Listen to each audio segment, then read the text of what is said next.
सहनौ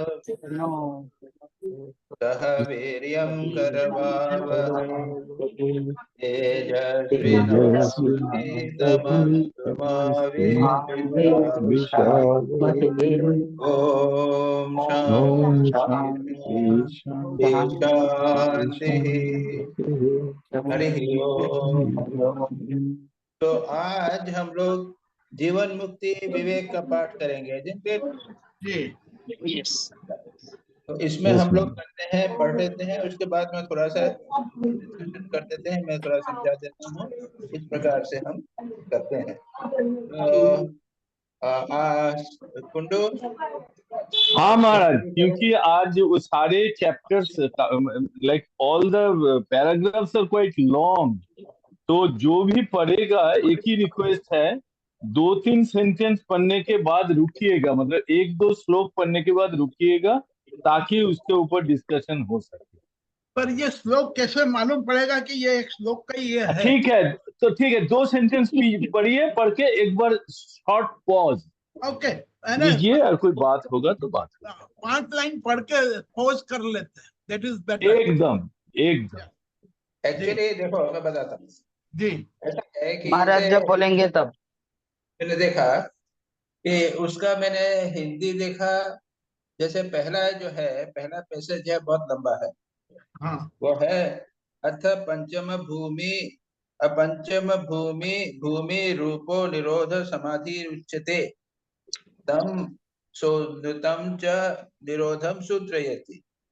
यहाँ से प्रारंभ किया, उसके बाद में बहुत लंबा चौड़ा है, और वो उसका उद्दालक का दृष्टांत दिया है और उसका वर्णन किया। अब ये जो उद्दालक का जितना दृष्टांत किया है ना, वो सब एक ही है, इसीलिए उसको 2 में डिवाइड नहीं किया है। हम ऐसा करेंगे, बीच बीच में पढ़ते जाएंगे और उसको समझाते जाएंगे, ठीक है? बराबर। जी। तो 5 लाइन पढ़ लें महाराज? नहीं, 5 लाइन नहीं महाराज जी, जब तक स्टॉप नहीं बोलेंगे तब तक। अच्छा पढ़ो तो। हाँ जी। Now we shall define the restraint samadhi, which is the 5th step. The aphorism describes that restraints thus by the suppression of the disturbed impressions of the mind and by the rise of the impressions of the control. The mind, which persists in that moment of control, is said to attain the controlling modifications. The disturbing impressions that rise in the mind oppose concentration. These are exemplified in the samadhi of Udalaka. Yes. यहाँ क्या किया है? कहना है कि क्या है कि पंचम भूमि में निरोध समाधि का वर्णन होता है। ये पंचम भूमि क्या है? हाँ। अब याद रखिए, पतंजल योग सूत्र में 8 लेवल हैं। यम, नियम, आसन, प्राणायाम, प्रत्याहार, धारणा, ध्यान, समाधि। इससे यहाँ पे कोई लेना देना नहीं है, याद रखिए। ये पंचम भूमि पतंजल योग की भूमि और ये भूमि बिल्कुल भिन्न है, और इसकी जो 5 भूमियां हैं, इसका वर्णन इस पुस्तक में, यानी इसके आखिरी चैप्टर में है। अब मैं क्या बताऊं आपको, ये कौन सा है? चौथा चैप्टर जो है, चतुर्थ स्वरूप सिद्धि प्रयोजन प्रकरण, आप लोगों के पास में नहीं है। वहां पे 5 भूमियों का वर्णन है, और 5 भूमि का नाम आपको बता देता हूँ, थोड़ा सा समझा देता हूँ, क्योंकि पंचम भूमि क्या है? ज्ञान की, ये इनको ज्ञान की भूमियां है, योग की भूमि नहीं है।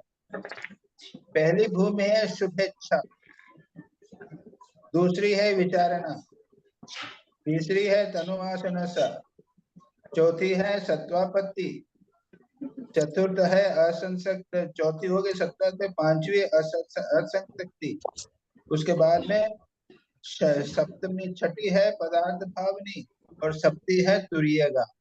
अब इसको मैं थोड़ा सा समझा देता हूँ आपको, जरा घबराइए नहीं। पहला है शुभेच्छा। हमारे मन में ज्ञान प्राप्ति करने का, हमारा आत्मा का स्वरूप क्या है, मुक्ति किसे कहते हैं, इसको जानने की इच्छा उत्पन्न हुई है, इसे कहते हैं पहली भूमि है शुभेच्छा। इसको तो समझ गए सब लोग कि नहीं समझे? जी। अच्छा, उसके बाद दूसरी हुई विचारना, विचार करना चालू किया।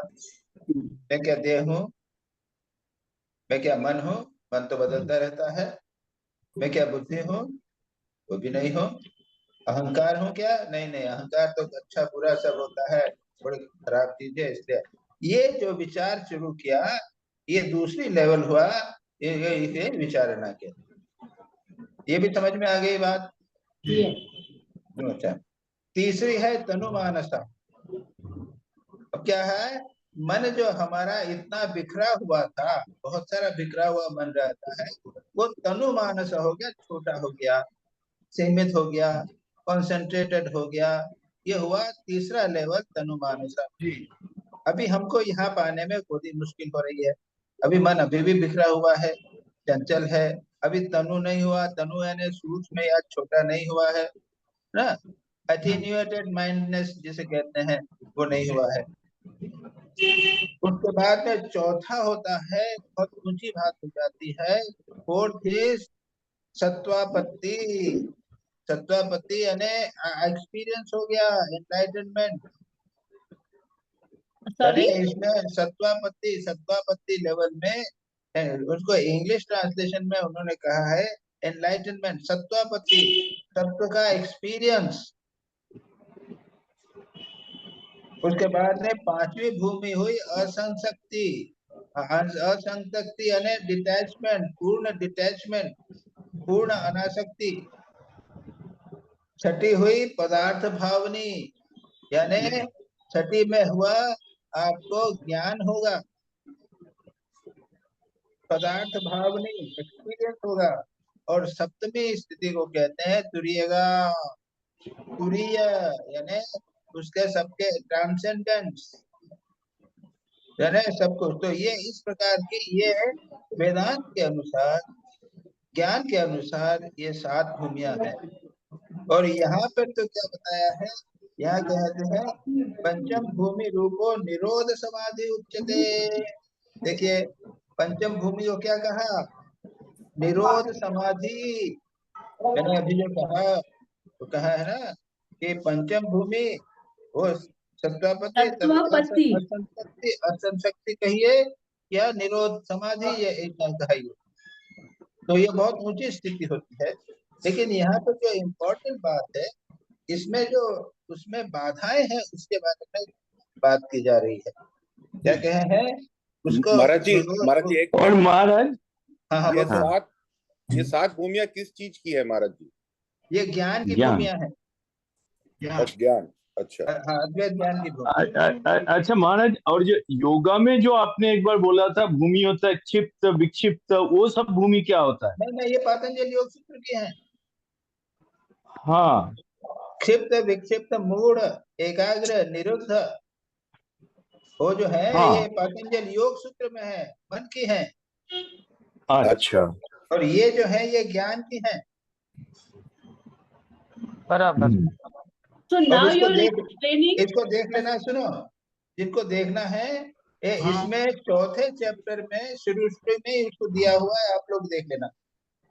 हाँ, स्वरूप उसमें है महाराज। Swamiji, now you are explaining Sattvapatti, that is enlightenment, fifth bhumi. हाँ,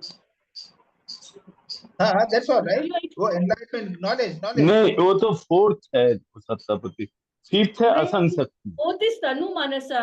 Yes, I have already explained to you all 5. ये सब क्या क्या है, मैंने ये बोल रहा हूँ। This is Sattvapatti, enlightenment. No, that is translation given. I have explained to you.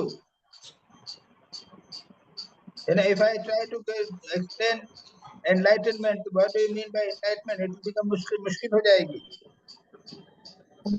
तो यहाँ पे क्या कहा है, यहाँ पे कहा पंचभूमि जो है, यहाँ पे निरोध समाधि बोल दिया है। Now don't worry about the name. Explain the 7 levels of knowledge. अब आगे चलते हैं। व्युत्थान निरोध संस्कार्यो आविर्भावो प्रादुर्भावो निरोध क्षण चित्त अन्वयो निरोध परिणाम। अब निरोध परिणाम, वो इंग्लिश ट्रांसलेशन क्या है आपका, देखो तो। निरोध परिणाम है impressions of by the suppression of the disturbed impressions of the mind and by the rise of impressions of control, the mind which persists in that moment of control is said to attain the controlling modifications. तो controlling modification, okay, उसको हाँ। निरोध यानी निरोध परिणाम कहा है, यानी एक कंक्लूजन, परिणाम जो है ना, कंक्लूजन, all the disturbance के बाद में you come to a certain point and you remain, so it is becomes a state, परिणाम। क्या हुआ है? व्युत्थान संस्कार, यानी जो संस्कार हमारे मन को बहिर्मुखी करते हैं उसको कहा व्युत्थान। व्युत्थान यानी मन को बैठे हुए हैं ध्यान में, उनसे उठा देते हैं। हम लोग जब ध्यान में बैठते हैं तो कितना बैठते हैं, ऐसा लगता है कि मानो आधे घंटे 15 मिनट बाद कोई लगेगा कि हमको उठा के फेंक देगा, ऐसा ना एक डिस्क्रिप्शन किया जा रहा है। ध्यान करने बैठते हैं, प्रैक्टिस करते हैं, थोड़ी देर बैठे हैं, उसके बाद लगता है कि मानो कोई हमको उठा देगा, ये हुआ व्युत्थान, उसका संस्कार। तो व्युत्थान संस्कार जब कम हो जाता है और निरोध संस्कार यानी practice of sitting, practice of meditation, practice of control of mind, निरोध के कंट्रोल का वो जब बढ़ता है तब उसका जो मन पर प्रभाव पड़ता है कहते हैं निरोध परिणाम। और याद रखिए हमारा बहुत सबसे इम्पोर्टेंट साधना का उद्देश्य है इस निरोध परिणाम को बढ़ाना। समझ में आई बात कि नहीं समझ में आई है दिलीप भाई? जी महाराज जी, आ रही है। आ गई महाराज, आ गई। अच्छा, अब उसका कहते हैं व्युत्थान संस्कार समाधि विरोधी, व्युत्थान संस्कार समाधि के विरोधी है, और वही बात उद्दालक के बाद में यहाँ कही गई।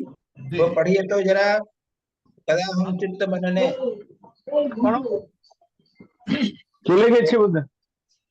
वो जो लंबा पैसेज है पूरा पढ़िए, वो उद्दालक का वर्णन हो रहा है। उद्दालक में समाधि जो हुई उसमें क्या समस्याएं हुई सारा वर्णन किया गया है। पढ़ो, कौन पढ़ रहा भाई कि मैं पढ़ूं? पढ़े मैं पढ़ूं? हाँ, पढ़ो। अच्छा, the disturbing impressions that rise in the mind oppose concentration. These are exemplified in the samadhi of Uddalaka. Thus, just as the clouds rest at the summit of the Meru mountain, when shall I everlastingly rest in that hallowed, thoughtless state? Deeply thinking thus, the Brahmin by name Uddalaka forcefully practiced sitting for meditation again and again. हाँ सुनो, कोई ना, उसने मैंने ये उद्दालक ने कहा कि मैं कब मेरू पर्वत की तरह बिना हिले डुले कब बैठ सकूंगा। देखिए ये आदर्श हमारे सामने है। हम लोग चंचल है, 15 मिनट बैठ भी सकते हैं। वो कहते हैं कि कब मैं निरंतर बैठ सकूंगा, ऐसा करके उसने पुनः पुनः ध्यान किया। नेक्स्ट चलो आगे जी। Deeply thinking thus, the Brahmana Uddalaka forcefully practiced sitting for meditation again and again. But due to the mind carried away by the sense objects, becoming fickle like a monkey, he could not get himself established in his desired samadhi.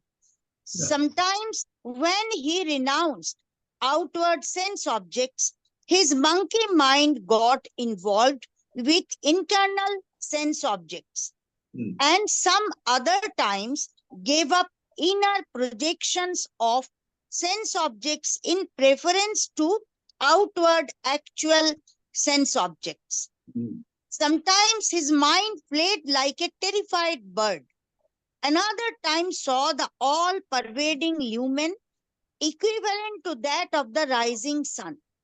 Once it saw only empty space, and some other time only deep darkness. Laghu bak, whatever. Just like a bold soldier cuts off the throats of enemies in a war, Uddalak with a steady, determined mind cut off these profusely coming in new illusions again and again. Wait जी, Yes. क्या किया? जब ध्यान करने बैठे तो क्या हुआ वो बता रहे हैं। क्या जी। क्या है? बाहरी विषयों से मन चला गया, बाहरी विषयों की तरफ मन किया गया। उसने क्या किया? उसका बंदर जैसा मन था, उसको क्या किया उसने? बाहर के विषयों से मन को अंदर लाया।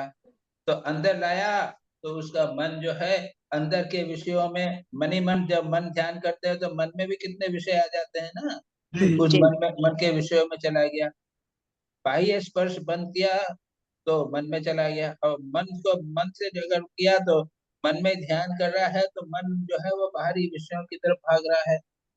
इस प्रकार का, कभी इस प्रकार का भी मन विषय बाहर विषय में भागता है, कभी अंदर चंचल हो जाता है। और कभी क्या हुआ उसको, उसने कभी तेज दिखाई दिया उसको, एक कभी कभी उसको वहां पे प्रकाश दिखाई दिया, कभी अंधकार दिखाई दिया। कभी क्या है कि कभी कभी क्या हुआ, सब उन्होंने इमेजेस को काट दिया और पुनः उसके बाद उसने अपने मन की तलवार से सबको काट दिया। जैसे शुद्ध जो है जो शूर व्यक्ति है सोल्जर। वो अपनी तलवार से काट देता है, उसने सबको अपने मन में उठ रहे विचारों को सब काट। उसके बाद क्या हुआ? उसके बाद आगे पढ़ो तो। When he cut off this stream of illusory modifications nicely, saw in the sky of his heart his own sum of wisdom covered Sun. up by the black smoke of tamas. हाँ, वो क्या किया? अंदर ज्ञान है लेकिन तमोगुण से छुपा हुआ ज्ञान उसको दिखाई दिया। चलो आगे चलो। हाँ, With the aid of the sun of right knowledge, he got that also removed. When he got rid of tamas, he saw the lumen within himself, like a baby elephant that plucks and throws away earthly lotus flowers. He removed and threw that also. उसको क्या When है? this अज्ञान हुआ, उसको भी ज्ञान से उसने डिस्ट्रॉय कर दिया। जैसे हाथी जो है वो फूलों को नष्ट कर देता है। When this lumen was removed, the mind of that sage, like lotus petals closing during the night, tried to go to sleep. But अब quickly, क्या हुआ? सब कुछ सब शांत कर दिया तो नींद आने लग गई। uh, but quickly he threw away that also. When sleep also was removed, there arose the celestial like spirit. And when that also was removed, his mind got into an illusion. हाँ, अब देखो, उसको भी उसने line दूर कर लिया, लेकिन क्या हुआ? उसको इल्यूजन हो गया, मोह आ गया। Oh, उसने क्या किया? उसको भी उसने दूर किया। the great sage threw away the mental illusion also.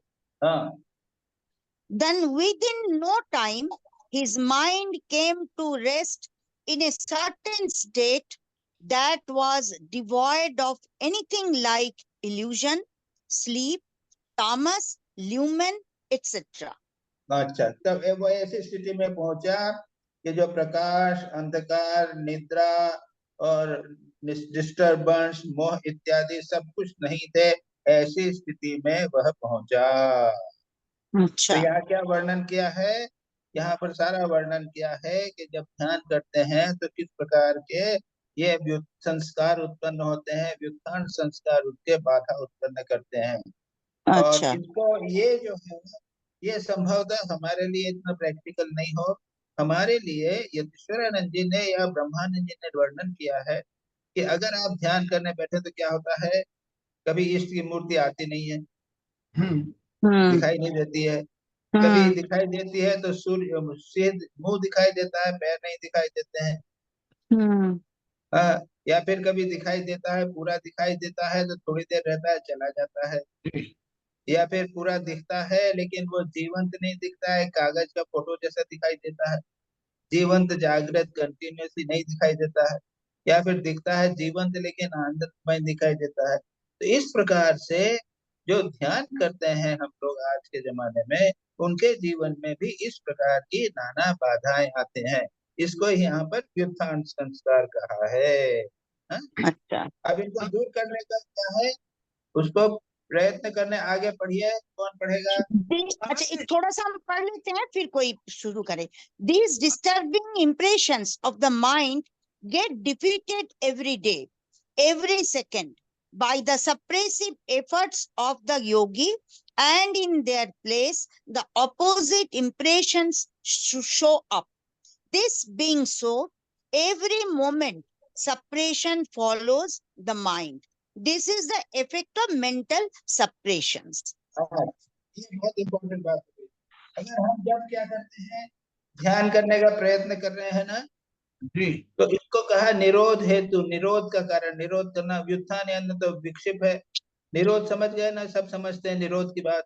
तो हम मन को निरोध करने का प्रयत्न कर रहे हैं, योगी प्रयत्न कर रहे हैं, प्रतिदिन कर रहे हैं, प्रतिक्षण करते हैं। योगी कंटिन्यूअसली ध्यान करता है, कंटिन्यूअसली प्रयत्न करता है। इससे क्या होता है, निरोध संस्कार बनते हैं। समझ गए? व्युत्थान संस्कार यानी मन की बहिर्मुखी वृत्ति का संस्कार, और निरोध संस्कार यानी मन के अंतर्मुखी और एकाग्र होने का बार बार करते करते करते संस्कार बनता है। याद रखिए, आध्यात्मिक जीवन जो है ये संस्कार बनाने का ही साधना है। निरोध के संस्कार, हमारा शरीर जो चंचल है उसको शांत करने का संस्कार, मन चंचल है उसको शांत करने का प्रयत्न करिए, संस्कार बन जाएगा। और उसके बाद में संस्कार करके एक एक क्षण, एक बार किया उसके बाद दूसरी बार किया, तो वो एक संस्कार के बाद एक बार किया, दूसरी बार किया, वो क्या है, बार बार कंटिन्यूअसली होने पर उसको क्या होता है, निरोध परिणाम बन जाता है। वो हमारे निरोध की एकाग्रता हमारा संस्कार बन जाता है, हमारा स्वभाव बन जाता है। महाराज जी ये नेति नेति करते जाएंगे हम एक एक चीज को। नहीं है, नेति नेति बोलने की बात नहीं है ये। जी, ये नेति नेति जो है ये वेदांत को ज्ञानवान मार्गी बोलते हैं। ये नहीं, ये नहीं, ये नहीं, ये नहीं। बैठोगे ध्यान करने, और ध्यान करने में मन इधर उधर भागेगा तो उसको वापस लाओगे। हाँ। कहाँ नीति ला रहे हो यहाँ? ये मन को एकाग्र करने की प्रैक्टिस है। जी। Swamiji, can I ask a question? Yes.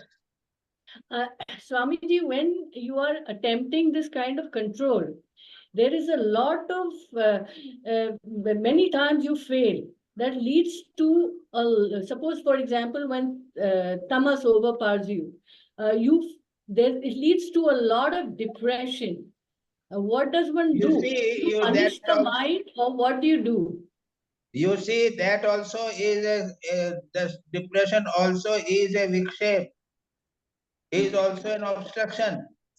So we should not. That also have to remove. You remember, you see, we do not practice as we should do. That is the point. Throughout our life, the whole of our life, 20 years, 50 years, 25 years is nothing but a complete continuous process of failure and nothing else. Oh. We do not practice exactly as we should do.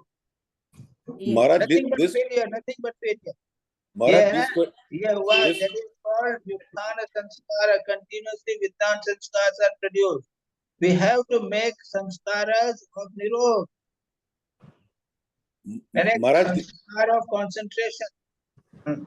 Yes. Maharaj, this question has been answered in the last two shlokas of this article, today's article, where the Titibha Pakshi is given as an example. Yes, sir, that will come. We'll come to that. That will come. Yes, sir. उत्सेक उदये यस्य कुशाग्रेण विमुना मनसो निग्रह तद्वत् भविता परिखेदतः उत्सेक उदते यद्वत्। उसके बाद में वो है, बाद में आएगा। अच्छा, उसके बाद में आगे पढ़िए। एक मिनट महाराज जी, सवाल ये उठता है जो इन्होंने बताया है कि इसको भी ये तकलीफ आती, ये आती, इसको एक एक को सरपास करना है, परंतु सरपास करने में समटाइम्स वी रियलाइज कि हमें डिप्रेशन भी आ जाता है, कि ये हो ही नहीं रहा है, क्या करेंगे, कैसे करेंगे? नहीं, तब भी करना है, ये आएगा, अभी आएगा। एक कहानी बताएंगे, सुनो, आप बता देते हैं तुमको, अभी कहानी बता देते हैं। जी। वो क्या हुआ, एक कहानी है कि समुद्र के किनारे हाँ एक टिटही पक्षी था, उसने अंडे दिए थे। जी। वो अंडे समुद्र की लहर में आके डूब गए। हाँ तो उसने कहा कि मैंने अंडे दिए, समुद्र से तो मेरा झगड़ा नहीं है, समुद्र मेरे अंडे क्यों ले गया, हाँ मैं समुद्र को सुखा दूंगा। जी। तो छोटा सा पक्षी है, क्या किया उसने, वो और उसकी मादा ने, हाँ उन्होंने एक एक बूंद लेके पानी को समुद्र का निकालना शुरू किया। बराबर। तो दूसरे पक्षियों ने कहा क्या बात है, तो कैसी बात हुई है, तो ये तो अन्याय है, हम भी करेंगे। दूसरे टीढ़े पक्षी करने लगे, सारी बात फैल गई, संसार के जितने पक्षी थे उन्होंने कहा कि हम समुद्र को सुखा देंगे। तो छोटे कोई पक्षी मुंह से पानी खोंकने के, कोई बड़े पक्षी हैं बाज वगैरह, वो अपने पंख से झटका मार के 1 लीटर पानी निकाल दे, 2 लीटर पानी निकाल दे। ऐसा सारे सारे समुद्र के चारों ओर अटैक चालू हो गया। और समुद्र ने कहा करो ना भाई, तुम युगों तक करो, मेरे को नहीं सुखा सकते। पर बात क्या हुई, ये बात गरुड़ आया। पहुंची गरुड़ जा रहे थे, उन्होंने देखा, ये नारद जा रहे थे। जी। नारद ने कहा ये क्या मामला है, पता लगाया। उन्होंने हाँ जाके गरुड़ से कहा है कि तुमको मालूम है तुम्हारे पक्षियों पर कैसा अत्याचार हो रहा है। गरुड़ ने कहा नहीं, कि देखो जाके। गरुड़ ने सारा मामला देखा, अरे ये पक्षियों का ऐसा अटैक हो रहा है समुद्र पे, तो मैं देखता हूँ। गरुड़ आए, एक झपट्टा मारा तो उसने एक झपट्टे में आधा समुद्र साफ कर दिया। दूसरा झपट्टा मारा आया तो समुद्र ने हाथ जोड़ के कहा प्रभु गलती हो गई, ये अंडे लीजिए। ये कहानी अंत में आ गई है। उसके बाद यहाँ यानी आज का जो पैसेज है ये इसी कहानी से समाप्त होता है। जी। तो ऐसी निष्ठा होवे तो कुछ भी हो सकता है भाई, दिलीप भाई। जी। अब मत पूछना कभी, जी। कभी कभी प्रश्न नहीं करना और कभी संशय नहीं करना कि जी। साधना में सफलता मिलेगी कि नहीं सफलता मिलेगी। ऐसी निष्ठा होना चाहिए, निरंतर लगे रहना चाहिए, चाहे कुछ भी हो जावे। ऐसा नहीं कि ढीला ढीले कर रहे हैं, कह रहे मतलब नहीं है ठीक है, 100 जन्म में हो जाएगा, नहीं, एक जन्म में ही करूंगा। जी। जी बहुत इस सही। प्रकार से गले रखे मत, रहिए तो जी। सारी दिक्कत प्रॉब्लम हो जाएगी। जी। अच्छा यस। आगे चढ़िए, पढ़ो, कौन पढ़ेगा। हाँ मैं पढ़ू महाराज, मैं पढ़ू। जी। पढ़ो पढ़ो। Objections. Objection. Except Yeah. consciousness, which is the nature of the self, all other things are bound to change every moment. On the basis of this logic, does it not follow that mind is subject to continuous flow of transformations? Yes. तो उसका clarification दे रहे हैं. True, it is clear that a flow of transformation is there for a scattered mind. How about a restrained mind? Doubting thus, the answer is given in the aphorism thus. हाँ, अब उसके आगे कहते हैं क्या है कि चंचल मन में तो ये प्रकार हमेशा चंचल तो होगा ही, मन क्या करेंगे, तो उसके क्या ठीक है, लेकिन विरुद्ध मन में भी क्या होता है बताते हैं। चलो पढ़ो, आगे पढ़ो। Its flow becomes steady by habit, just as when a steady supply of faggot and ghee are added, the sacrificial fire develops further and further and becomes more and more bright. And when the faggot, etc., are burnt out, becomes at first instance a little put down, and as time progresses, the extinguishment continues further and further. In the same way, the restrained mind becomes more and more peaceful and tranquil. It is the tranquility of the earlier moments that cause furthering of tranquility of the mind progressively. ठीक, The law, तो भगवत गीता का भी ले लेंगे इसके बाद। तो the यही Lord, बात कही जी, कहा है, ये मन में जो शांति है वो संस्कार से बढ़ती है। जिस प्रकार अग्नि में आप आहुति डालोगे तो प्रज्वलित होगी, लेकिन आहुति डालना बंद कर दोगे तब क्या होगा, धीरे धीरे अग्नि जो है वो धीरे धीरे धीरे कम होती चली जाएगी। एक क्षण कम हुई, दूसरे क्षण कम हुई, तीसरे क्षण कम हुई, ऐसा करते करते अंत में पूरी तरह समाप्त हो जाएगी। तो ये बात भगवत गीता में कही है। पढ़ो भी आगे जी। The Lord exemplifies the same steady flow clearly. When the completely controlled mind rests serenely in the self alone, free from longing after all desires, then one is called steadfast in the self. As a lamp in a spot sheltered from the wind does not flicker, even such has been the simile used for a yogi of subdued mind, practicing concentration in the self. When the mind, absolutely restrained by the practice of concentration, attains quietude, and when seeing the self by the self, one is satisfied in the self.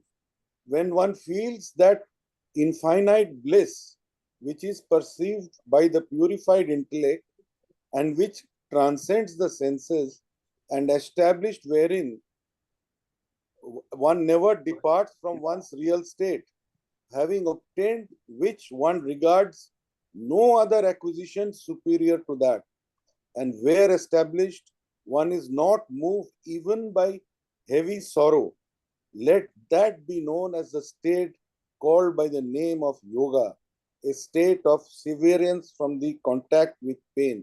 This yoga should be practiced with perseverance, undisturbed by depression of heart. Very true. गुरुनापि वो पता है क्या विचाल्यते। कहा है, वो है यानी ये बहुत इंपॉर्टेंट, ये गीता के 6ठे अध्याय से योग की परिस्थिति स्थिति जो है उसका वर्णन है कि जब ब्यूटीफुल। योग मन को यदि परमात्मा में या आत्मा में लगाओ, समस्त कामनाओं से मन यदि हट जावे तो उसके बाद में उसकी स्थिति ऐसी हो जाती है जैसे एक दीपक जल रहा है लेकिन चारों तरफ से अग्नि हवा बिल्कुल नहीं आ रही है, बिल्कुल ऐसा लगता है कि मानो कुछ दीपक जल ही नहीं रहा है, ऐसा ही बना हुआ है। ऐसे इसको उपमा देते हैं, ये जिसका मन पूर्ण रूप से निरुद्ध हो जाता है उसमें फिर होता क्या है, आत्मा से आत्मा को देखता है, आत्यांतिक सुख प्राप्त होता है और वो किसी एक बार विचलित प्रतिष्ठित होने के बाद किसी तरह से विचलित नहीं होता, उससे अधिक कोई लाभ नहीं है। उच्चतम नॉलेज क्या है, उच्चतम हाईएस्ट एक्सपीरियंस, हाईएस्ट लक्ष्य क्या है, जब लाभम न मन्यते अधिकम, वो उस स्थिति में हमके मन को पूर्ण रूप से कंट्रोल करने की स्थिति में हाईए उच्चतम लाभ प्राप्त होता है। यस्मिन सुखे न दुखे न अतिना, उसमें प्रतिष्ठित होने पर कभी उच्चतम सुख से भी लाभ नहीं होता है। तम विद्या दुख संयोग वियोगम योग संयतम, इसको कहते हैं योग। तनिश्चय न योगतव्यो, निश्चय रूप से उसका प्रयत्न करना चाहिए। दिलीप भाई ये लक्ष्य है, अच्छी तरह मन को याद कर लो। ये फालतू की बातें जो इतनी सब है, बड़े क्लासेस बातें सब ये है वो सब वेदांत छोड़ दो। मन को ऐसा एकाग्र करना है कि किसी भी प्रकार से वो विचलित न होवे, परमात्मा में कंटिन्यूसली लगा रहे, उसमें दुख पूर्ण रूप से निवृत्त होगा, दूर हो जाएगा और आत्यांतिक सुख प्राप्त होगा। ये लक्ष्य यहाँ पर भगवान बताते हैं, बहुत इंपॉर्टेंट है ये जो है, ये पैसेजेस जो है कुछ इंपॉर्टेंट है पैसेज, इनको निरंतर हम लोगों को बार बार पढ़ना। It is one of my favorite shlokas, Maharaj ji. yes, very important. यम लब्ध्वा चापरम लभम मन्यते नाधिकम तथा यस्मिन् स्थितो न दुःखेन गुरुणापि विचाल्यते।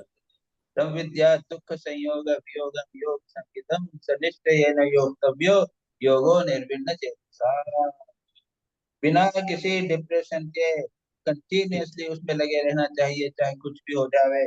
उसका मैंने कहा ना, कहानी तो आएगी इसी अंत में ठीक कहानी। चलिए आगे चले, पढ़ो, कोई पढ़ेगा? हाँ मैं पढ़ूं महाराज? हाँ चलो, हाँ पढ़ो। The means of restrained samadhi has been expressed in this aphorism. There is another samadhi which is attained by the constant practice of cessation of all mental activity, in which the mind restrains only the unmanifested impressions. Virama means cessation of mental transformations. Its pratyaya means cause, the manly effort towards cessation of mental transformations. Its abhyasa means achieving it again and again. Having this earlier means that what is derived from it. Since Samprajanata Samadhi has been ज्ञानता संप्रज्ञात संप्रज्ञात समाधि. Sampragyat Samadhi has been described about in the earlier aphorism. Desiring different from it means asampragyata samadhi. It has been told that the mind remains in that state in the form of samskara, because by nature the mind is full of transformations. The Lord clearly says that asamprajanta samadhi is caused. Asampragyat samadhi is caused as a result of cessation of mental transformations. Abandoning without reserve all desires born of sankalpa and completely restraining by the mind alone the whole group of senses from their objects in all directions, with the reason or intellect joined with the will, with the mind fastened on the self, let one attain quietude step by step. Let not think of anything else. Through whatever reason the restless, unsteady mind wanders away, let one, curbing it from that, bring it under the subjugation of the self alone. Okay. क्या क्या है? उसने कहा है क्या है कि विराम प्रत्यय अभ्यास पूर्व. क्या मतलब है कि विराम शांत करना है किसको? प्रत्यय यानी जिस मानसिक डिस्टरबेंस के कारण जो है उसको दूर करना. विराम प्रत्यय यानी मानसिक डिस्टरबेंस के कारण है उनको दूर करना. कैसे? पुरुषार्थ के द्वारा. और कैसा पुरुषार्थ है? अभ्यास के द्वारा. अभ्यास का अर्थ क्या है? अभ्यास का अर्थ क्या है? बार बार एक चीज को करना. रोज सुबह जाके एक्सरसाइज करना, तो रोज करना, प्रतिदिन करना, जिससे करते करते क्या हो जाए? प्रैक्टिस हो जावे. उसके बाद में वो अभ्यास हो जाए, हैबिट हो जावे. याद रखिए, अभ्यास है बहुत इंपॉर्टेंट है. प्रैक्टिस करने से, बार बार करने से क्या होता है? तत्पूर्वक, उससे उत्पन्न क्या होता है? अभ्यास पूर्वक. उस अभ्यास से क्या होता है? संस्कार पड़ते हैं. अंतरितांते सूत्रे संप्रज्ञात समाधि, संप्रज्ञात समाधि के संस्कार पड़ते हैं. यानी हमने एक रूप लिया भगवान का, इष्ट का रूप, प्रतिदिन ध्यान कर रहे हैं, प्रतिदिन ध्यान कर रहे हैं, प्रतिदिन ध्यान करते करते करते करते उसका संस्कार बन गया. उसको क्या बोला? संप्रज्ञात समाधि. संप्रज्ञात समाधि यानी एक रूप है हमारे पास में, हम उसको दूर से देख रहे हैं और उसमें हमारा मन स्थिर हो गया है. उसके बाद में आगे की लेवल पे बताते हैं कि यह है तत्वृत्ति रहतस्य संस्कार तत्पूर्य. उसके पहले बाद में क्या है? एक अवस्था ऐसी आएगी कि वृत्ति नहीं रहेगी, हमारा केवल संस्कार रहेगा. और केवल वृत्ति रहित जो स्थिति होगी, रिलेशन, उसमें एक अन्य समाधि होगी जिसमें रूप नहीं रहेगा. संप्रज्ञात समाधि में मैं और ध्यान करने वाला अलग रहते थे, और संप्रज्ञात समाधि में मैं और ध्यान करने वाला गायब हो गया, केवल एक रहेगा. तो इसको यहाँ पर इस सूत्र में कहा विराम प्रत्यय अभ्यास पूर्वक. प्रत्यय को विराम करते करते, प्रैक्टिस करते करते जो बचेगा, अन्य एक दूसरी समाधि होगी जिसको कहा असंप्रज्ञात समाधि. तो महाराज जी, ये असंप्रज्ञात समाधि माने this is the final stage. Final stage. उसके बाद में क्या कहते हैं? उसको पूरा वर्णन बता तो दिया. वो क्या नहीं है महाराज, महाराज उठा एक लो। क्वेश्चन है महाराज। हाँ हाँ महाराज क्वेश्चन ये है, ये जो इसके पहले जो उद्दालक की स्टोरी में जो बोला था, एक एक करके मन बाद में निरुद्ध हो गया, वो जो निरोध है उस टाइम में भी बोला mental suppression, this is the effect of mental suppression. निरोध की जो संस्कार आ गया उससे एकदम मन शांत हो गया। और इधर ये बोल रहे असंप्रज्ञात समाधि में जो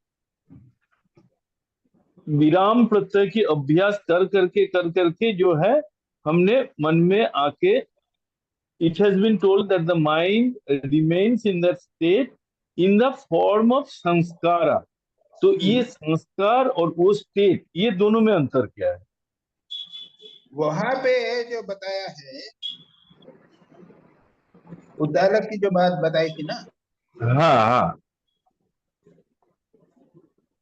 उसमें क्या है कि वहां पे वो अंत में निद्रा को प्राप्त हुआ था। हाँ तो वहां पे जो कहा, यहाँ पे उसमें क्लियरली नहीं कहा है। यहाँ तो एक एक करके हाँ उसको काटता चला गया, उसके बाद में हाँ अंत में निद्रा से आकर वो अभिभूत हो गया। लेकिन यहाँ पर ये बात नहीं कही गई। यहाँ पे है विराम प्रत्यय अभ्यास सूर्य तो है।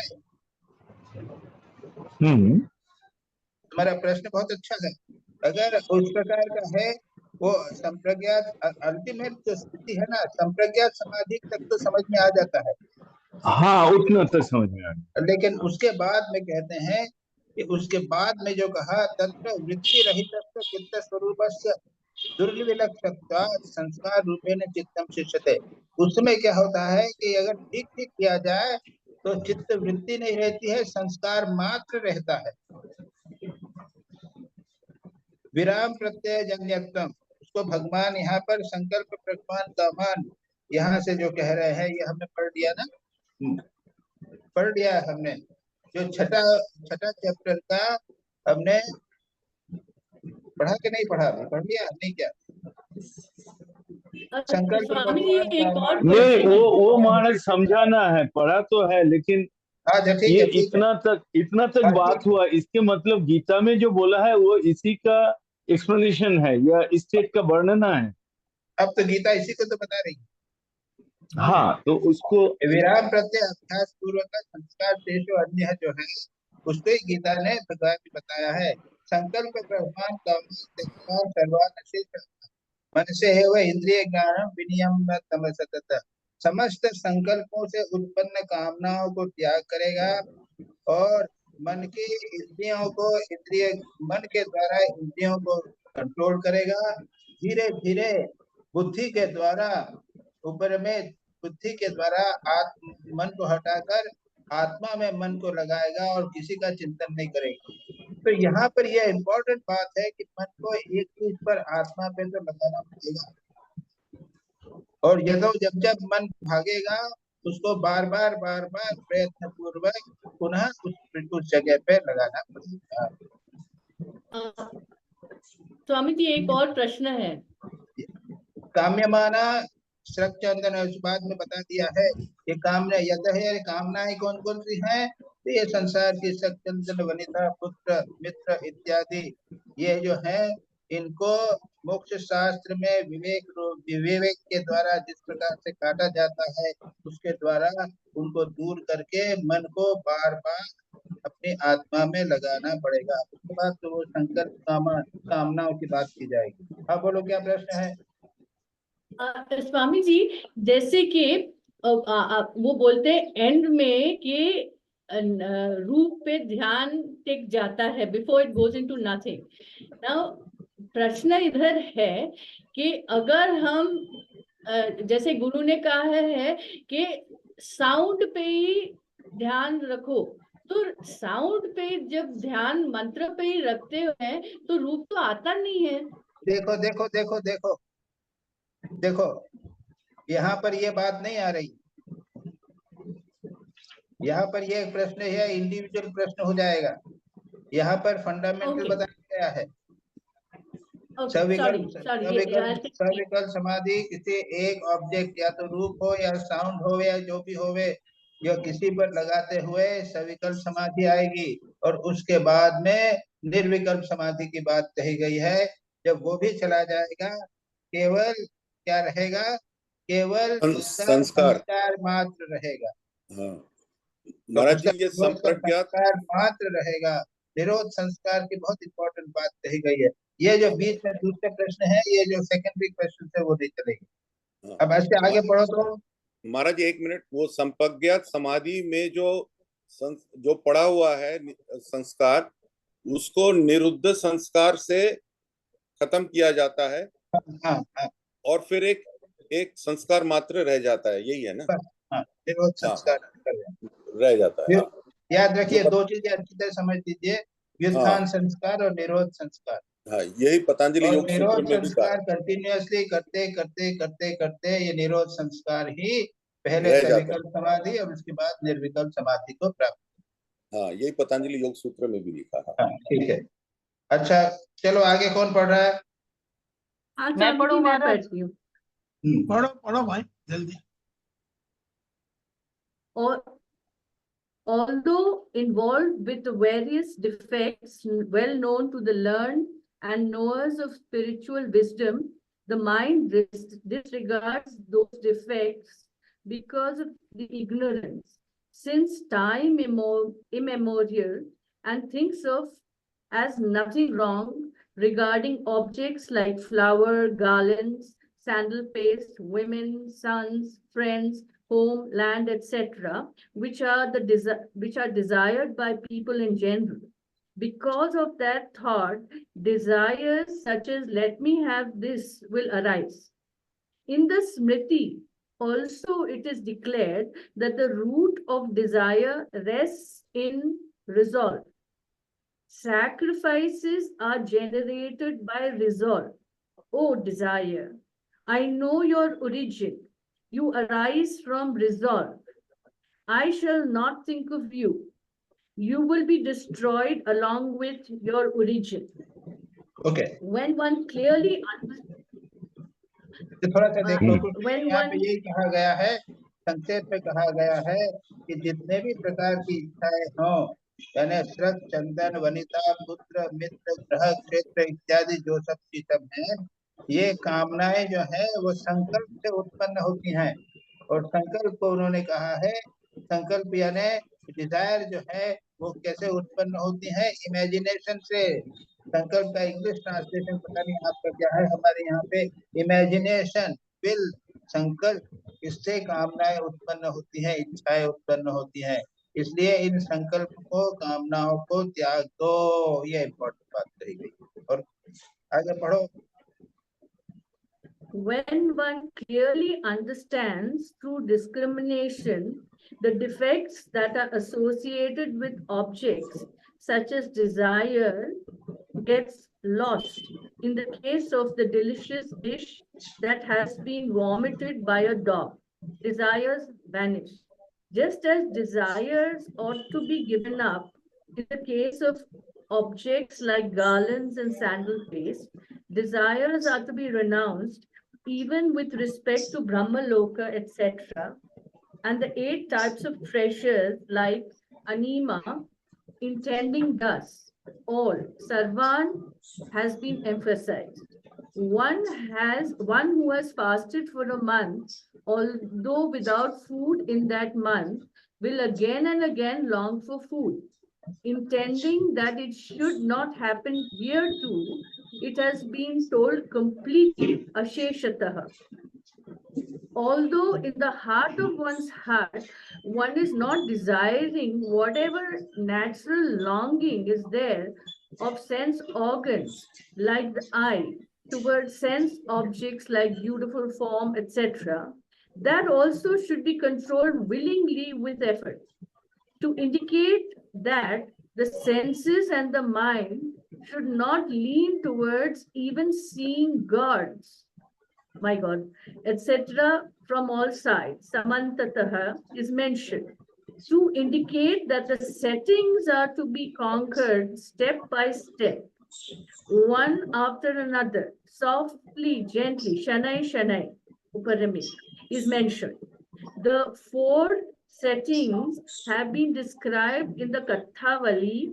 Thus, the wise should annihilate speech in the mind in the brilliant intellect, Wait. in the Stop it there.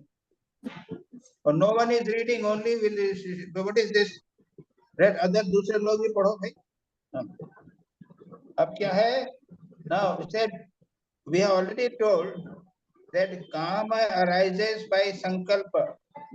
We desire something and then desire we imagine and comes in. उसी को explain किया है. क्या है कि विवेक के द्वारा विषयों को देखने से क्या होगा? It is very important. By Vivek, we must understand the object of the bad effects of the Vishaya. Sense objects में जो दुष्ट बुरी चीजें हैं, उसको आप अगर देख लें, अच्छी तरह जान लेंगे तो परिणाम क्या होगा? आपकी काम के प्रति वासना इच्छा नहीं होगी. कैसे नहीं होगी? एक दृष्टांत दिया है कि अगर कुत्ते ने अगर उल्टी कर दी है, कुत्ते ने पायस खाया और उसने उल्टी कर दी, उसको हम खाएंगे क्या? पायस है नहीं.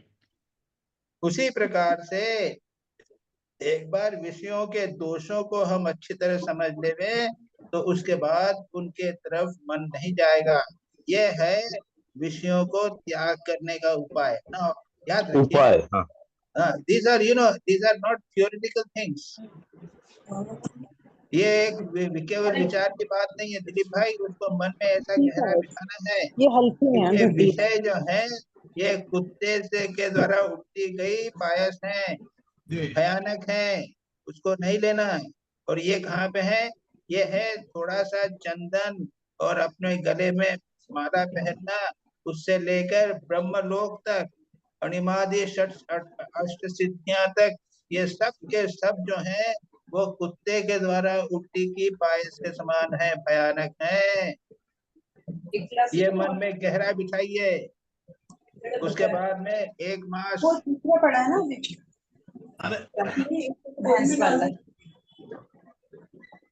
मैं बोलूं कि नहीं बोलूं? बीच में आप लोग बने. शिवानी जी उसको थोड़ा साइलेंट कर दीजिए. अब जैसा है एक दूसरा दृष्टांत दे देते हैं कि कोई व्यक्ति यदि उपवास करता है, एक उपवास किया तो उतने दिन वो चीज नहीं खाएगा, लेकिन एक महीने के बाद में क्या है, पुनः आ जाता है मन में इच्छा.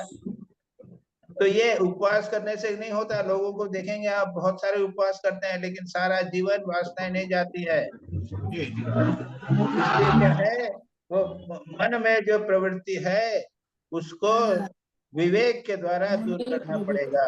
मन से उसको नियंत्रित करना पड़ेगा. हम मुंह से 24 घंटे आपने एक महीने तक हम पायस नहीं खाएंगे, दूध नहीं खाएंगे, ये खाएंगे, लेकिन वासना बनी हुई है.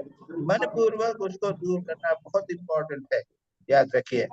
और इसलिए देवता दर्शन आदि की तरह उसको बार बार हम करते हैं.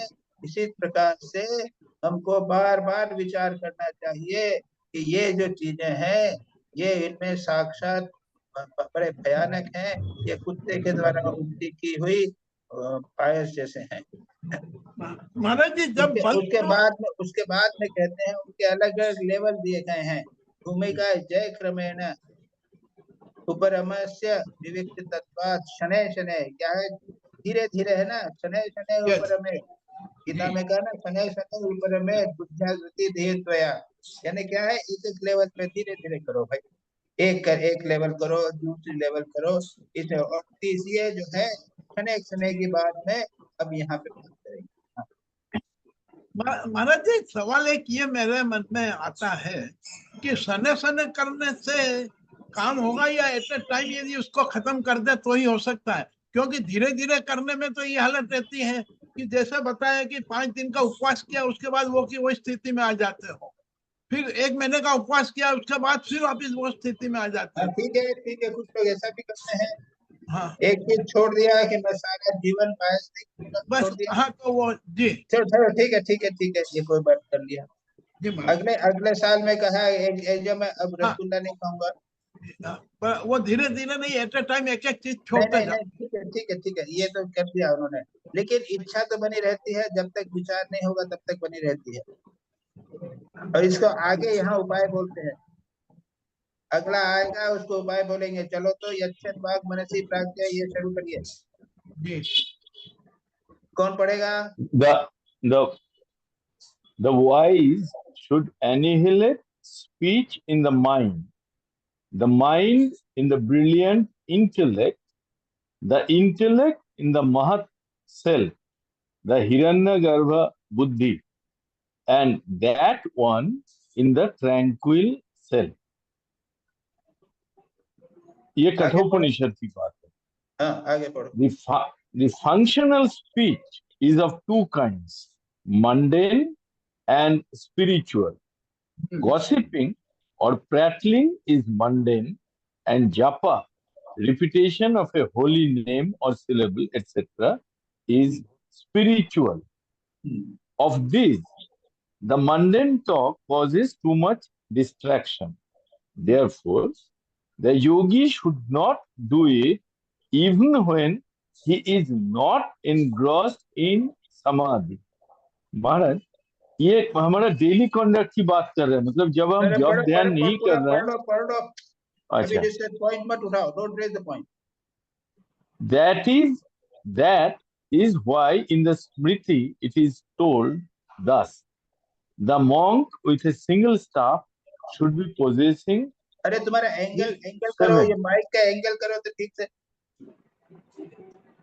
वो क्या है कि आवाज थोड़े। हाँ, that is why the monk with a single staff should be possessing these 7: silence, yogic posture, yogic practice, forbearance, remaining in seclusion, unselfishness, and equanimity. Yes. जी महाराज। ओके, एक और पैराग्राफ पढ़ो। Muttering of the holy syllable, etc., should be given up in the concentration of restraint. This control of the speech stage is the first one. With effort, this stage has to be brought under firm control through days, months, or years. Afterwards, the second stage, that is the mental stage, should be attempted. If this is not done properly, failure to conquer the first stage will surely lead to collapse of all the yogic stages, just as a many-storied structure collapses at the breakdown of the first story. Okay. So the sense. Okay. Now, यच्छेद वांग मनसी प्राज्ञा, यहाँ से शुरू किया ना। ये 4 level बताए हैं। क्या कहा है पहले शुरू में, क्या कहा था कि संकल्प से होता है, उसके बाद में कहते हैं कि इनको धीरे धीरे प्रयत्न पूर्वक करना है ना। तुमने कहा ना शनै शनै करना। हाँ, भाई ने प्रश्न उठाया था शनै शनै कैसे करना, तो होगा नहीं। तो उसके ऊपर यहाँ पर कठोपनिषद का एक प्रसिद्ध श्लोक कहते हैं। शनै शनै यानी क्या? पहले वाणी का कंट्रोल, उसके बाद मन का कंट्रोल, उसके बाद आत्मा का बुद्धि का कंट्रोल, और उसके बाद में आत्मा के कंट्रोल। ये इसको बोला शनै शनै। अच्छा, यानी पहले अपने वाणी से कंट्रोल करो। हाँ, पहले अपनी वाणी को कंट्रोल करो, इंद्रियों को कंट्रोल करो। दूसरे लेवल पे मन को कंट्रोल करो। तीसरे लेवल पे बुद्धि को कंट्रोल करो, और चौथे अल्टीमेटली आत्मा को जाओ। महाराज इंटेलेक्ट कंट्रोल करो क्या होता है? तो इंटेलेक्ट बुद्धि बोला है यहाँ। हाँ, मतलब बुद्धि को कैसे कंट्रोल करें? नहीं है, अभी बता दे। यहाँ पे उन्होंने खास करके लौकिक जल्प वगैरह स्पीच को ज्यादा लिया है। उसके बाद में इंटेलेक्ट पे बुद्धि महान महत पर्वतम वो चलेगा, लेकिन बुद्धि को लेकर एग्जैक्टली बुद्धि को लेकर वहां पे डिटेल नहीं किया। लेकिन बुद्धि का वर्णप्रति तो सच पूछा जाए तो विवेक ही हो जाता है, और विवेक के द्वारा कंट्रोल करना, जब बुद्धि के लेवल या नहीं कंट्रोल करता। और यहाँ पर भले ही 3 लेवल बताए गए हैं, लेकिन बिना बुद्धि के कंट्रोल के, बुद्धि से विवेक के द्वारा निश्चय करने के बिना मन से कंट्रोल नहीं हो सकता। मन से कंट्रोल नहीं हो सकता तो वाणी का कंट्रोल भी नहीं हो सकता। ये अभी हमने पूरा डिस्कस किया है। तो क्या कहते हैं, अब यहाँ पे जो देखा उसको कहते हैं वाणी का पहला है वाक, पहला वाणी। वाणी का कंट्रोल 2 प्रकार है। पहला है 2 प्रकार की वाणी बातचीत होती है।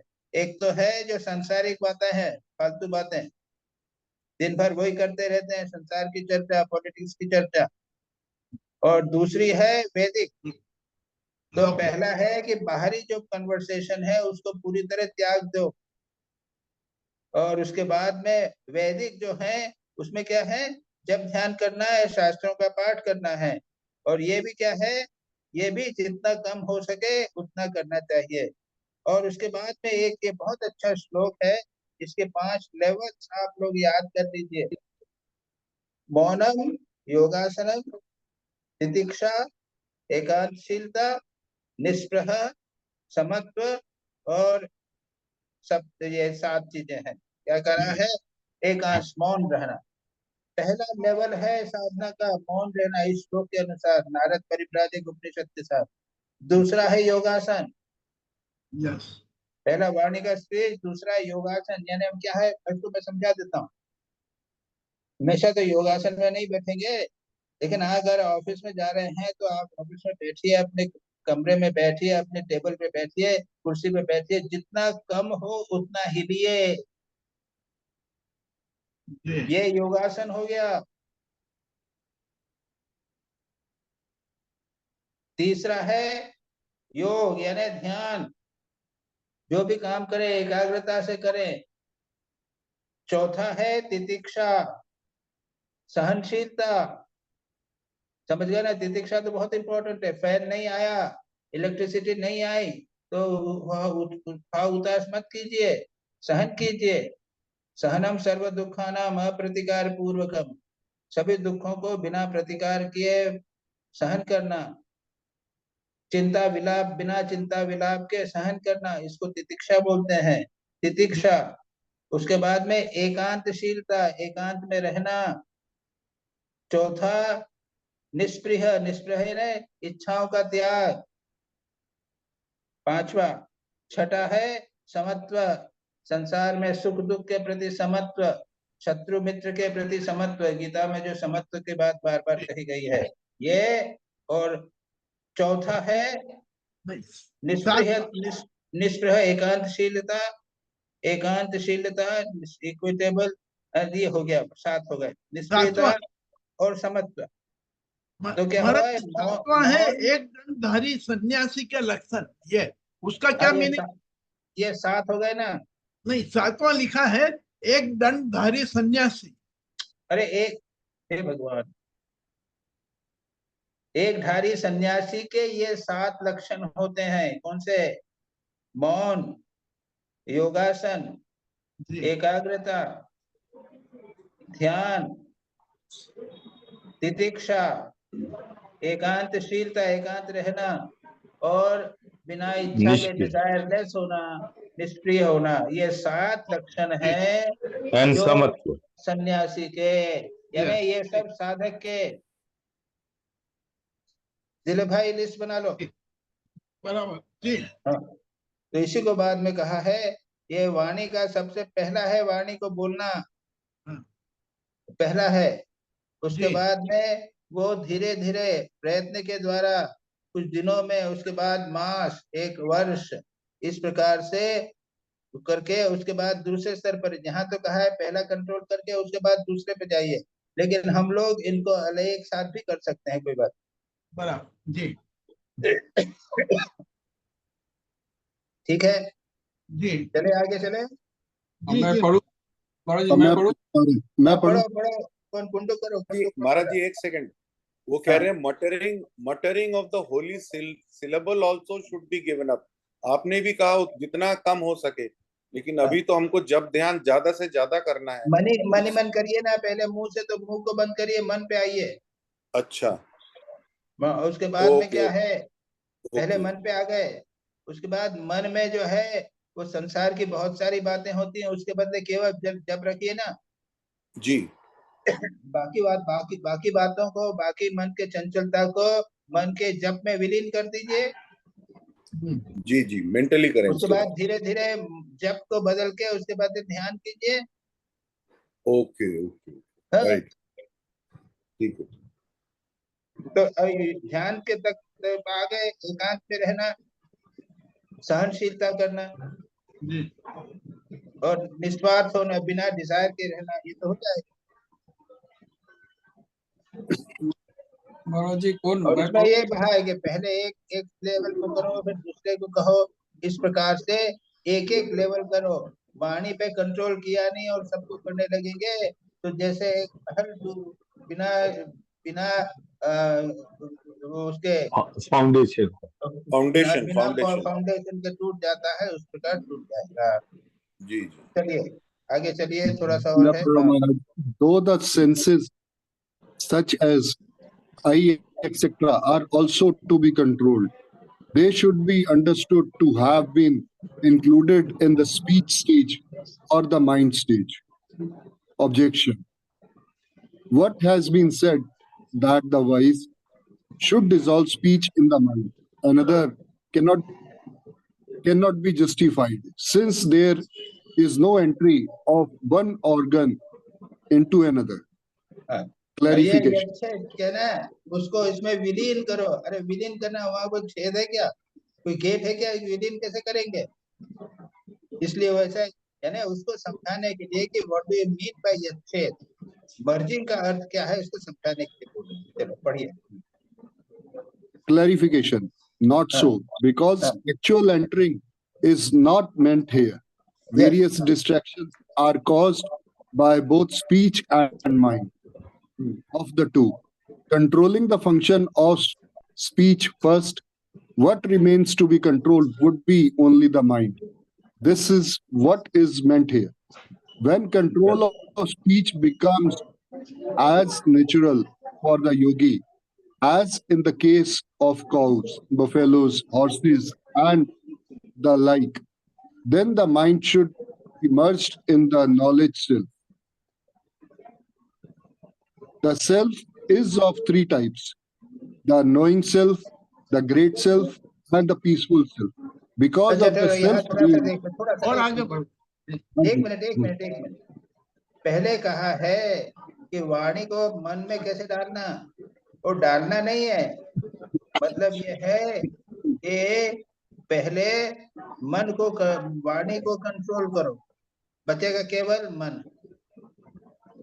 उसके बाद में क्या करा है कि उसके बाद में जब मन को, वाणी को कंट्रोल कर लिया, तो उस ऐसा मन, हमारा मन का कंट्रोल ऐसा होना चाहिए, वाणी का कंट्रोल ऐसा होना चाहिए जैसे गाय बैल भैंस इनका होता है। ये लोग कोई बोलते हैं क्या? ऐसा नहीं बोलते। कंट्रोल यदि ऐसा हो जाए, उसके बाद नेक्स्ट लेवल पे आए। अब पढ़ो आगे। The self is free.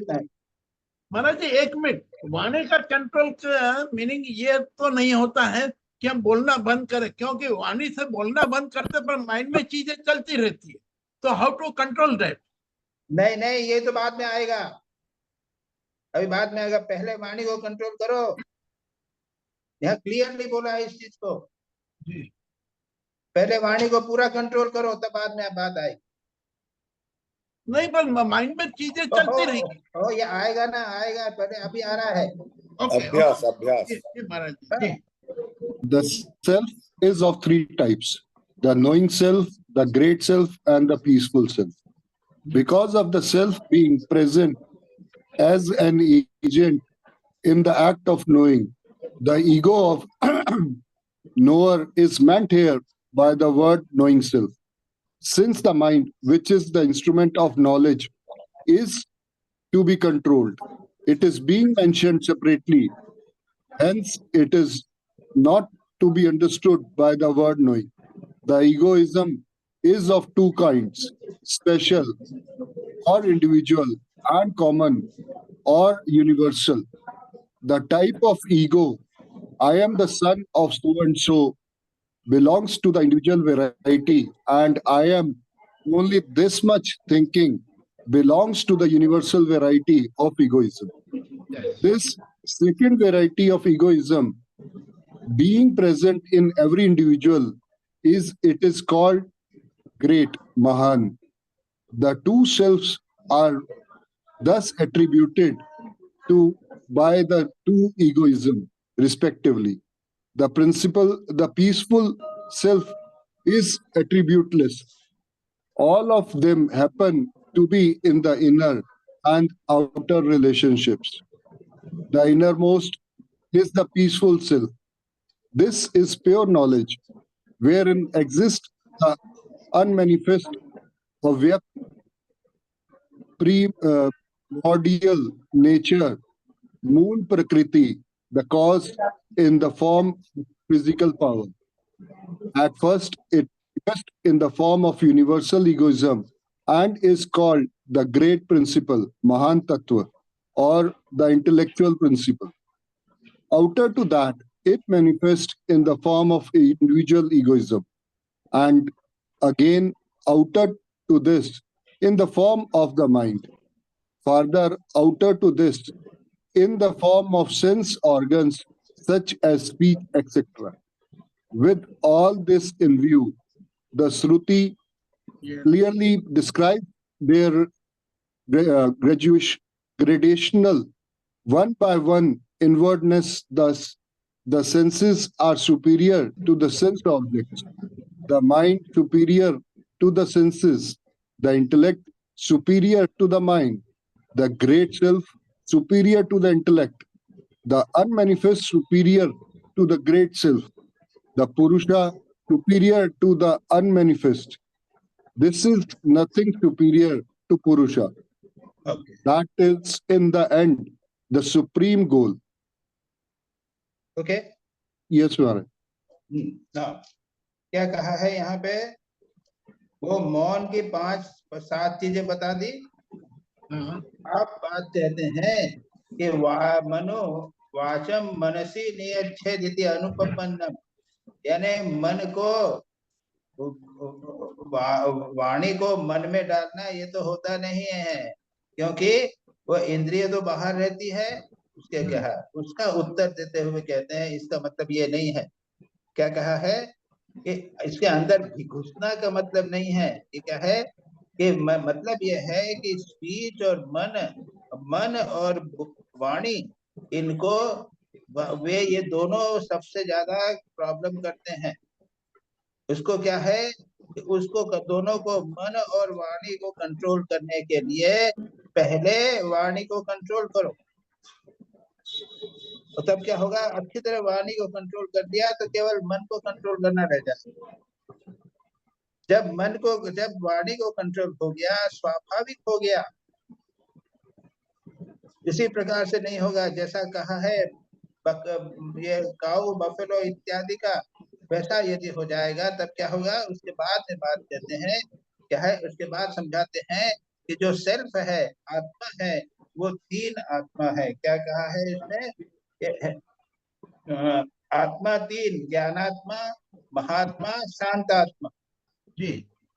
अब ये तीनों को समझाते हैं। क्या कहा है? ज्ञानात्मा, the self present as an agent acting, मैं जानता हूँ, अहंकार के द्वारा मैंने जानता है, मैं जानने वाला हूँ, ये सब जो है, ये सब क्या है? ये ज्ञानात्मक है। मैं जानता हूँ, मैं अहंकार जो है, मैं जानने वाला हूँ, ये सब जो है ये ज्ञानात्मक। ठीक है। अब अहंकार के 2 प्रकार बताए हैं। एक है व्यक्तिगत अहंकार है, उसका है तो एक विशेष अहंकार और सामान्य अहंकार। विशेष अहंकार जो मुझसे संबंधित है, मैं एक उसका पुत्र हूँ, अमुक का पुत्र हूँ, मेरा ये पुत्र है, ये सब काम करता हूँ, ये हुआ विशेष अहंकार। और सामान्य अहंकार क्या है? जो वो सबके साथ युक्त रहता है। Since this universal variety exists ये सबके अंदर है, अहंकार के रूप में रहता है। मैं फलाना फलाना हूँ, एक स्वामी हूँ, एक डॉक्टर हूँ, या मैं प्रोफेसर हूँ, ये हुआ ये विशेष अहंकार। लेकिन मेरे में और तुम में सब में एक सामान्य रूप से अहंकार विद्यमान है, इसको कहा सामान्य अहंकार, इसको कहा महान आत्मा। देखिए श्लोक देखिए, यच्छेद वाग मनसी प्राज्ञ तद्यच्छेद ज्ञानमात्मनि ज्ञानात्मनि महती नियच्छेद तद्यज्ञेत शांतमात्मनि। ये बात बता रहे हैं।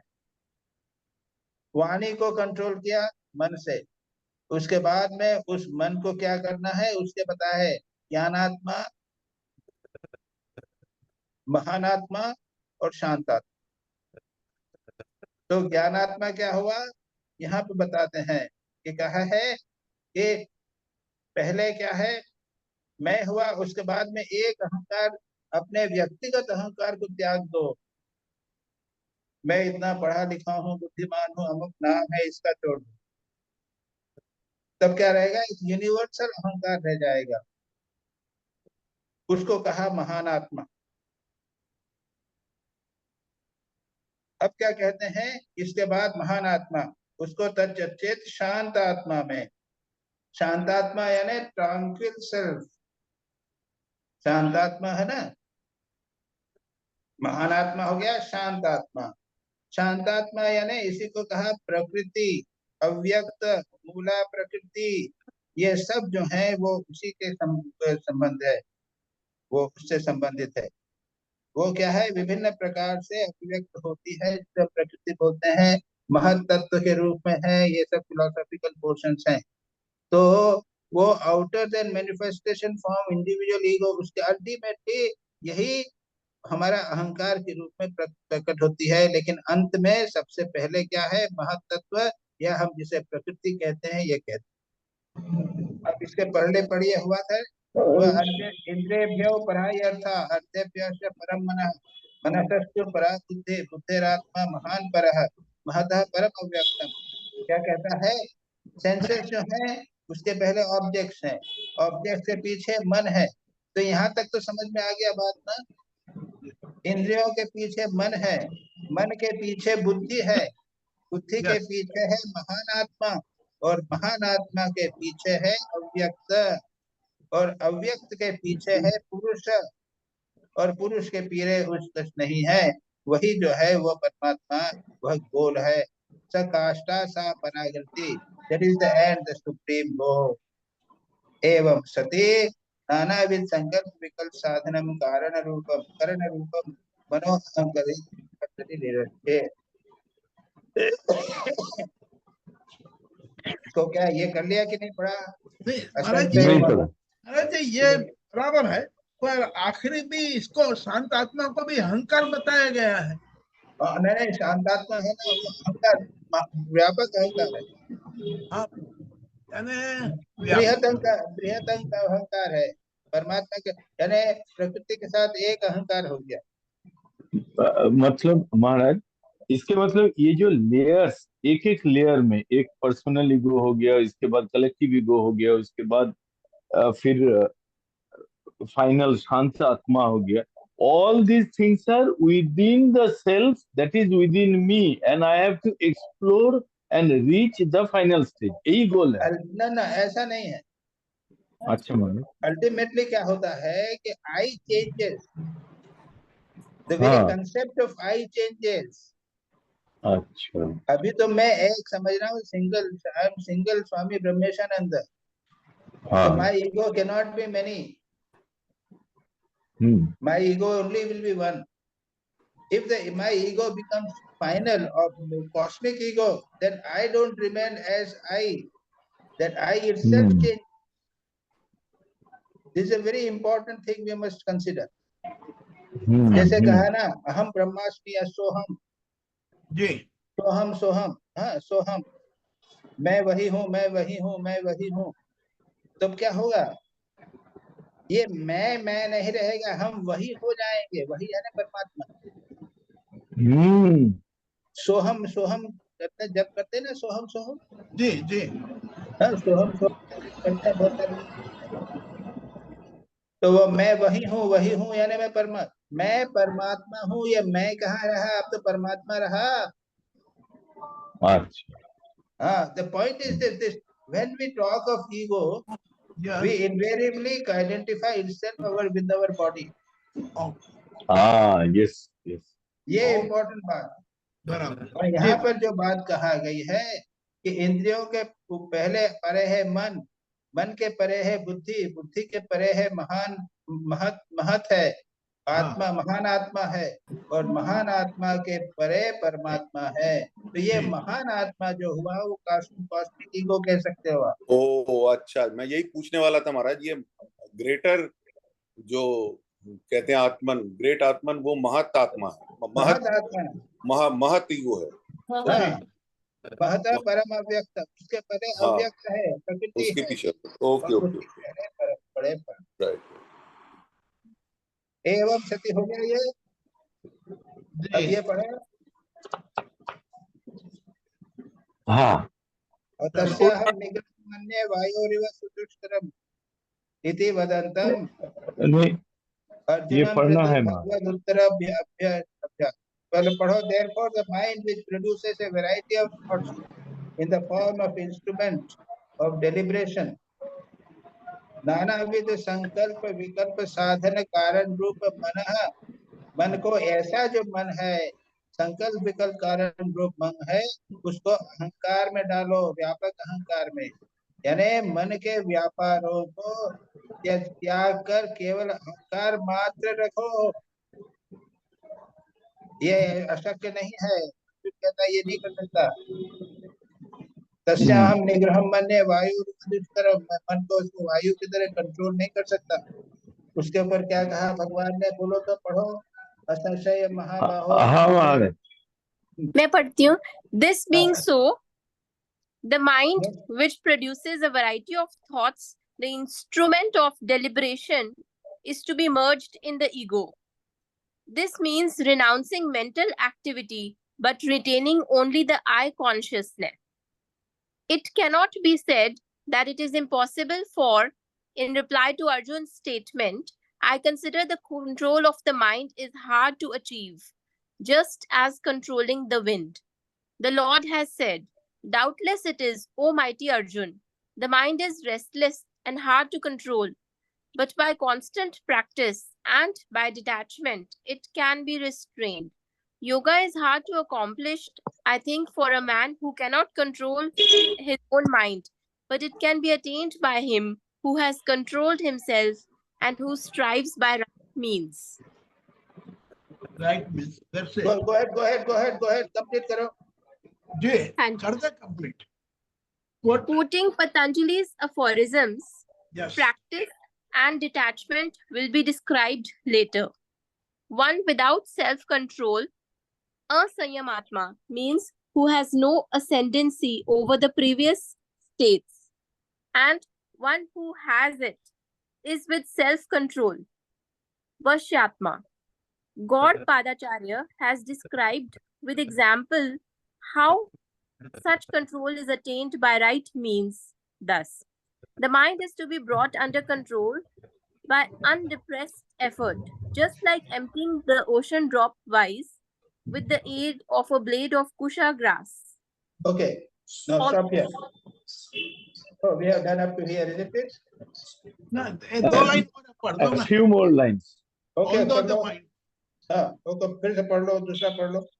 although the mind is very powerful, yet it cannot hold on alone against the many efforts of the yogi, and is defeated even as the ocean was defeated by the titi bird. That medicinalist. That is all. यहाँ भी stop है ना, यहाँ पे हाँ महाराज। अच्छा, तो यहाँ पे क्या है, यहाँ पे ये बता दिया है या कुछ नहीं है यहाँ पे, ये कठिन है, यानी ये तो बता दिया ना, इंद्रियों के पहले अर्थ है, मन है, अहंकार के प्रति महान आत्मा है, महान आत्मा के आगे अल्टीमेटली परमात्मा है। तो एक को कंट्रोल करो, इतना ऐसा है, इसलिए कहा कि मन को कंट्रोल करके केवल अहंकार को रखो, यानी मन के व्यापारों को त्याग कर केवल अहंकार मात्र रहो। उस पर अर्जुन ने प्रश्न किया कि कठिन है, ये कैसे करूंगा? तो भगवान कहते हैं कि असंयतमाना, जो संयत व्यक्ति नहीं है उसके लिए कठिन है, लेकिन जो अपने को कंट्रोल करता है उसके लिए संभव है। और उसके लिए कहते हैं अभ्यास और वैराग्य के द्वारा इन दोनों को किया जा सकता है। और उसके बाद में मैंने कहानी ऑलरेडी बता दी है कि जिस प्रकार समुद्र को उलीचना कठिन है, उसी प्रकार से फिर भी किया जा सकता है। टिड्डी पक्षी ने जैसा किया है उस प्रकार से मन को भी कंट्रोल किया जा सकता है। बहुभिर न विरोधव्यम एकेन बलीयसा स पराभवम आपनोति समुद्र इव टिट्टिभम। समुद्र पर इतने लोगों ने कंट्रोल उसने आक्रमण किया, तब क्या किया? वो समुद्र बेचारा हार गया। Although mind is very powerful, yet it cannot hold alone against many efforts. बहुत प्रयत्न करोगे तो योगी का मन भी कंट्रोल हो जाएगा। यही बात कहते हैं कि इसलिए घबराओ नहीं। राइट महाराज। हो गया जी। So it is an important point. The point is that we must start. यानी ये केवल पढ़ने की बात नहीं है, यहाँ पे जो है इम्पोर्टेंट प्रयत्न की बात कही गई है। कैसे प्रयत्न करना है ये इन्होंने विस्तार से कही गई बात है कि बार बार करो, ये बताने की प्रयत्न करना है। ठीक है, डिस्कशन हो ही गया है अपना। Stop here. महाराज एक क्वेश्चन था कि जो आप बता रहे हैं कि पहले वाणी पे कंट्रोल करो और उसके बाद, तो वाणी पे तो कंट्रोल है, पर जब माइंड में चुप रहते हैं जनरली तो वो ऐसे लगता है हम अपने आप से ही बातें करते जा रहे हैं। नहीं, ये तो हो ही नहीं है, तो कर ही नहीं रहे हो कुछ भी, ऐसा कैसे होगा? ये क्या बात? यानी वो टेक्निक है, पहले बैठो, बैठना तो सीखो, बैठकर फिर आंखें खोलकर ध्यान करो, उसके नहीं, बाद आपने आंखें बंद करके जैसे ध्यान करो।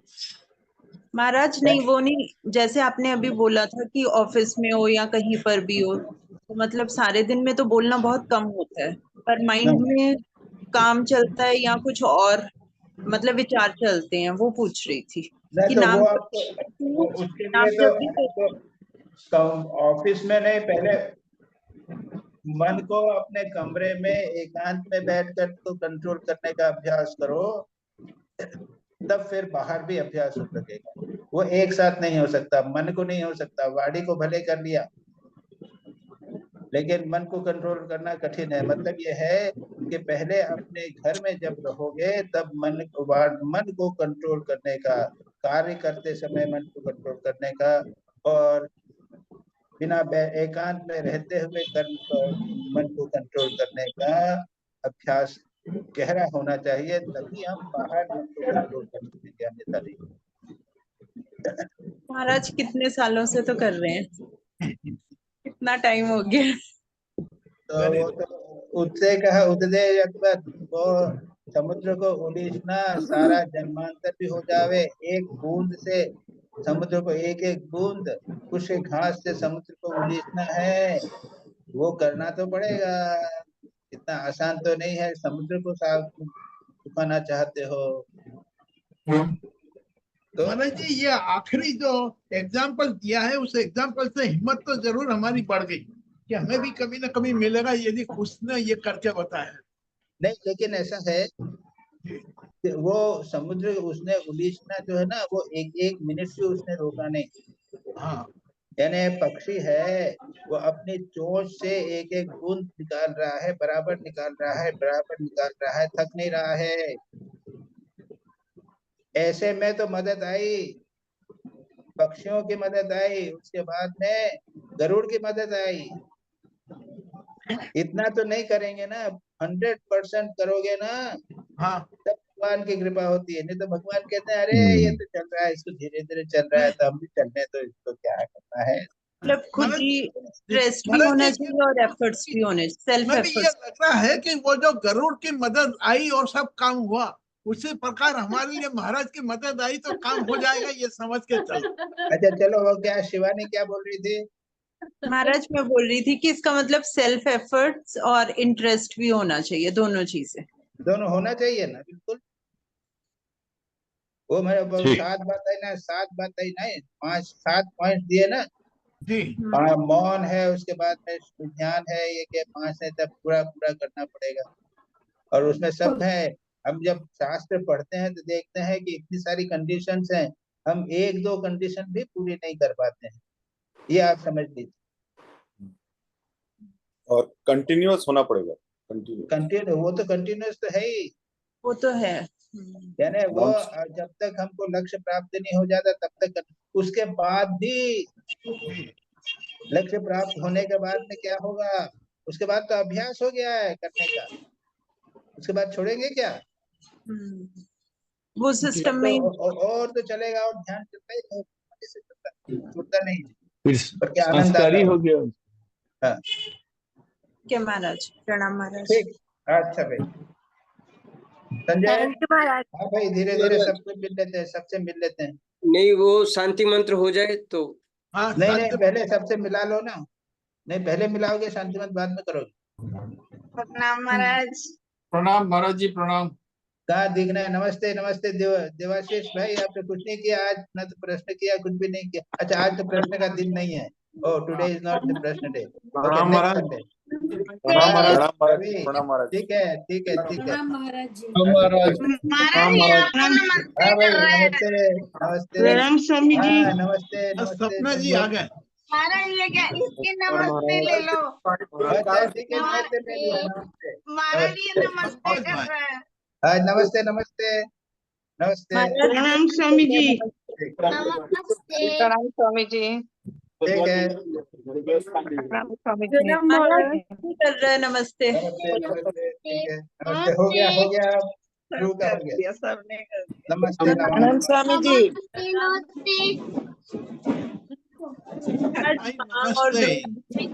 प्रणाम चलो संजय, बंद करो। Last portion. ओम शांति शांति शांति।